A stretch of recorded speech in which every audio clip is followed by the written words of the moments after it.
法治故事耐人寻味，不容错过。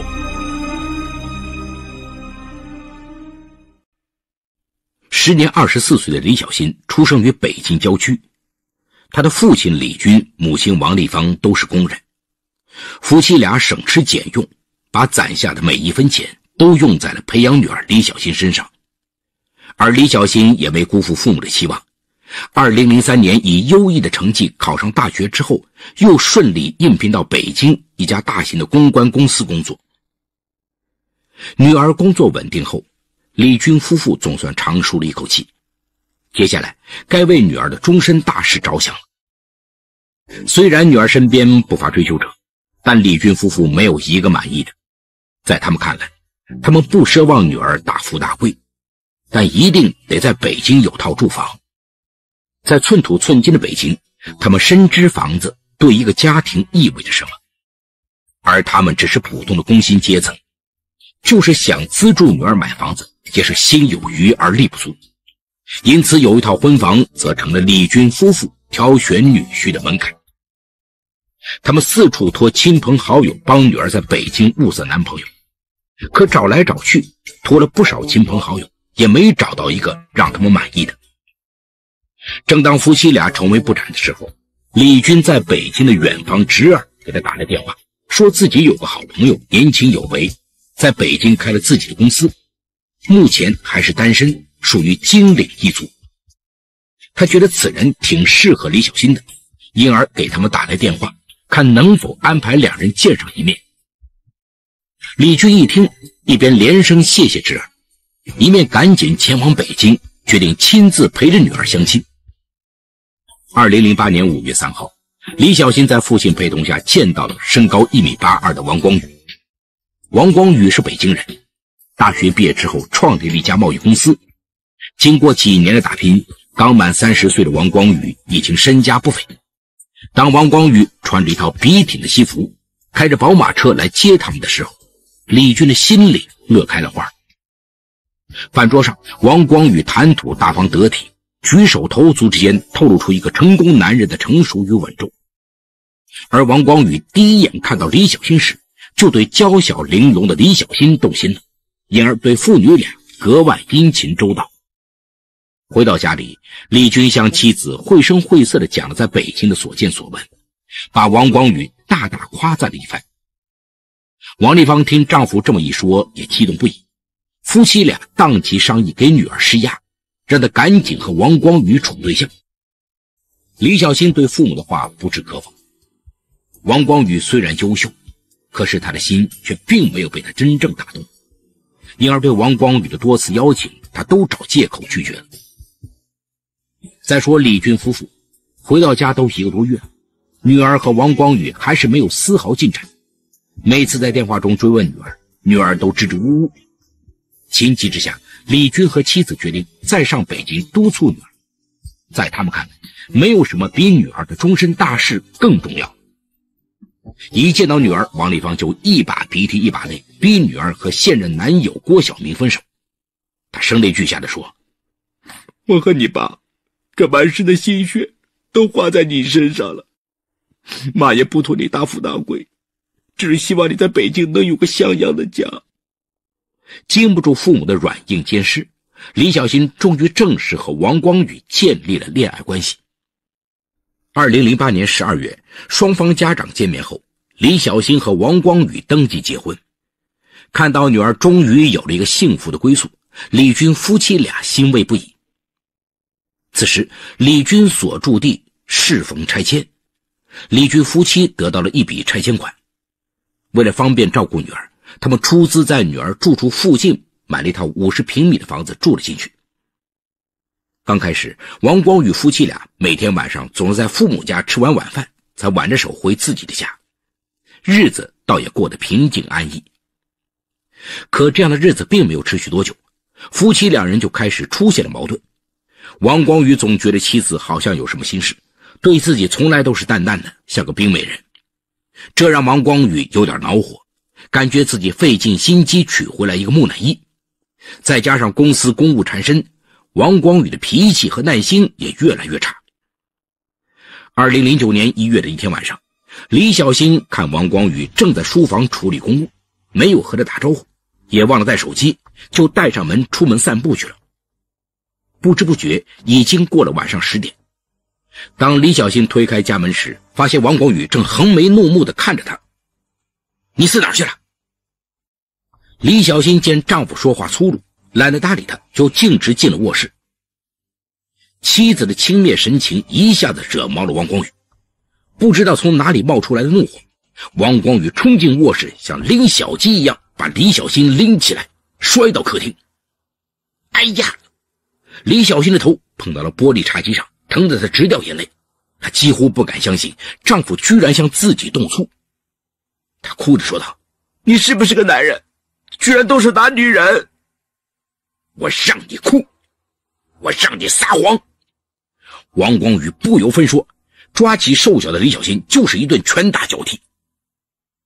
王光宇暴打完李小新后，一屁股坐在地上，伤心地哭了起来。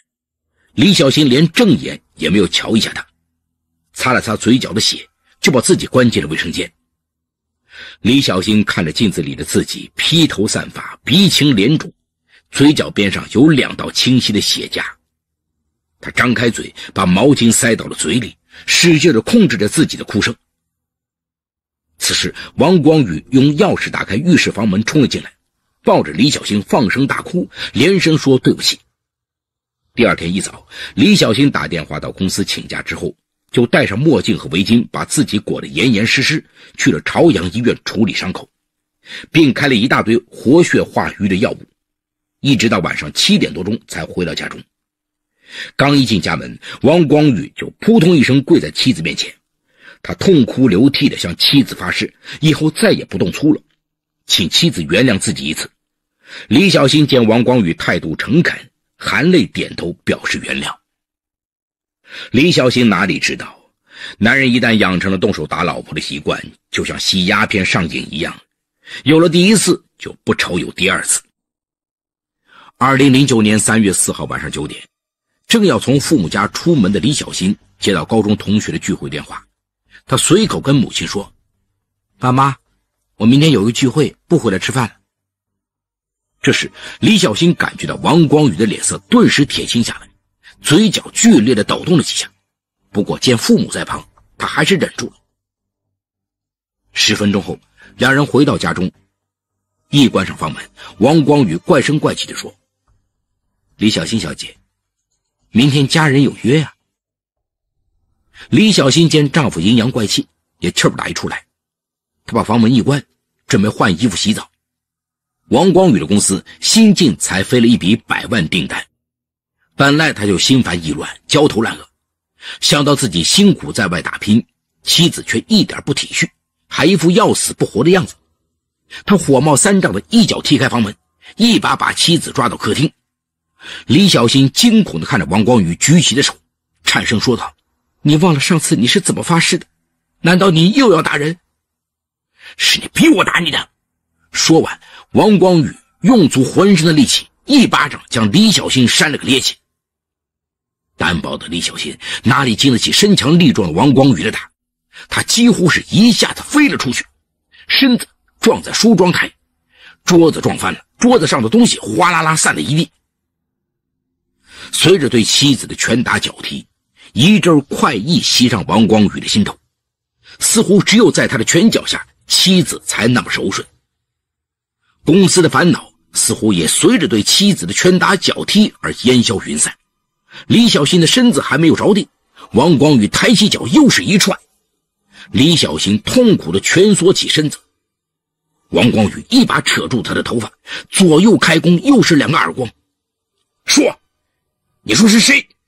是谁约你吃饭？不说，别怪我打死你，这可是你自找的。可是倔强的李小新紧闭着双眼，只是无声地流眼泪。妻子的态度更加激怒了王光宇，他把躺在地上的妻子又一次抓起来摔出去，用穿着皮鞋的脚胡乱地踢着踹着。那一夜，外面的雨密密地拍打着窗户上的玻璃，李小新心里却密密麻麻滴的是血。直到深夜12点，王光宇觉得自己打累了，才坐在沙发上休息。这次李小新被打得遍体鳞伤，他感到自己快要被打死。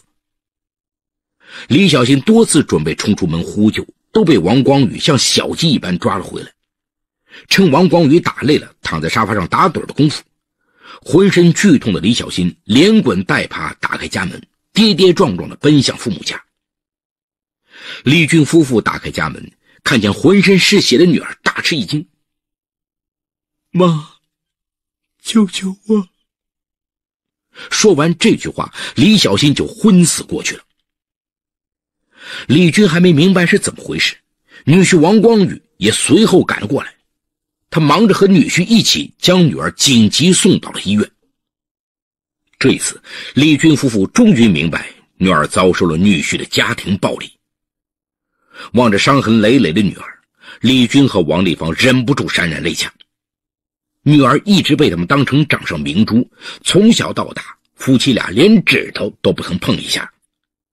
可当宝贝疙瘩养大的女儿却被女婿打成这样，这让他们的心像被刀割了似的难受。李军愤怒的牙齿咬得咯咯直响，要冲出去找女婿拼命，被王丽芳死死拉住了。王丽芳哭着对丈夫说：“光宇是不对，可是他除了打人这点毛病，其他都没有什么可挑剔。你这样一闹，把他们闹散了，女儿再到哪里找这么好的男人去啊？”妻子的一席话让李军一下子泄了气。这晚夫妻俩抱头痛哭，擦干眼泪之后，他们一致商量，劝服女儿好好过日子。这次李小新除了外伤，胸前肋骨还被打断了2根，在医院整整住了1个月，又在家休养3个月才痊愈。王光宇的父母听闻儿子将儿媳打伤住院，也急急忙忙地赶了过来。他们将儿子一顿责骂，并责令儿子跪在李军夫妻面前诚恳道歉。这场风波才算平息。王光宇自作主张帮妻子辞了职。这期间，王光宇忙前忙后，每天按时回家给妻子煲汤，并再次发誓以后再也不动手了。看着女婿认错态度好，李军和王丽芳亲自把女儿送回了家。可是好景不长啊！2009年6月初的一天，李小新再次遭受了王光宇的毒打。李小新报警，警方来调查后认为这是他们夫妻之间的私事，当场教育了王光宇之后就走了。也许是对父母深感失望，李小新这次没投奔父母，而是悄悄离家出走了。想到女儿孤苦无依，一个人在外舔伤口，老两口的心都碎了。他们四处找女儿，给女儿发短信打电话，甚至登报寻人。在父母的苦苦哀求下，李小新于心不忍，终于在出走1个月后回到了父母家。不过这次他坚持不肯再回自己的家，并向王光宇提出了离婚的要求。他含泪将自己的袖口卷起来给父母看，新新旧旧的好几层伤痕，触目惊心。这一次面对女儿的伤口，李军夫妇终于崩溃了。他们没有阻拦女儿离婚的举动。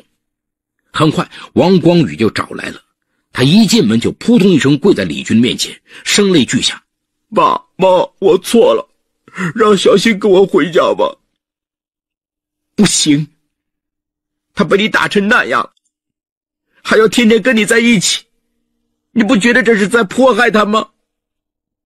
王丽芳第一次愤怒地冲女婿叫道：“我王光宇，从今往后，要再碰小新1个手指头，我就把自己的手指头剁了。”王光宇跪在岳父岳母面前，再次发起了毒誓，并拿起笔写下了一封保证书。李军夫妇见女婿是诚心改过，也就帮着劝女儿回家。说实话，从内心深处来说，他们也并不希望失去这个金龟婿。面对父母的劝和，李小新哭着对父母说：“妈，你们救救我吧，不要让我回去，我迟早会被他打死的。”女儿的泪水打湿了夫妻俩的心，可是他们还是硬着心肠把女儿送回了家。没过多久，王光宇多次对李小新实施殴打。李小新曾多次报警，但是警方都认为这只是一起普通的家庭暴力，对王光宇进行教育后就走了。2009年7月初，王光宇再次把李小新暴打一顿，医院鉴定结果为多发外伤，腹膜后巨大血肿，右肾受压变形萎缩性改变，头面部多发挫伤，多发肋骨骨折，肺挫裂伤。忍无可忍的李小新再次报警，并向朝阳区法院起诉离婚。几天后，下班回家的李小新竟然在父母家楼下被几个陌生男子拖上车强行带走。王丽芳在阳台上听到女儿的求救声，看见女儿被强行塞进女婿的宝马车，她赶紧拨打110报警电话。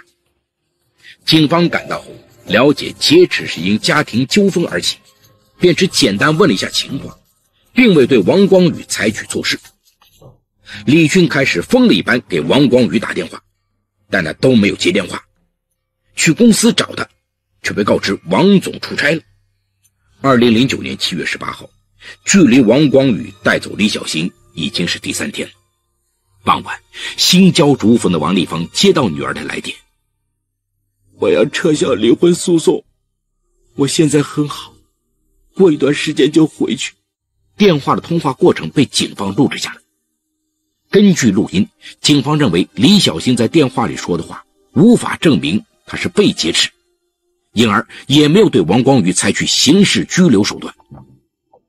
那么李小新到底被带到哪里去了呢？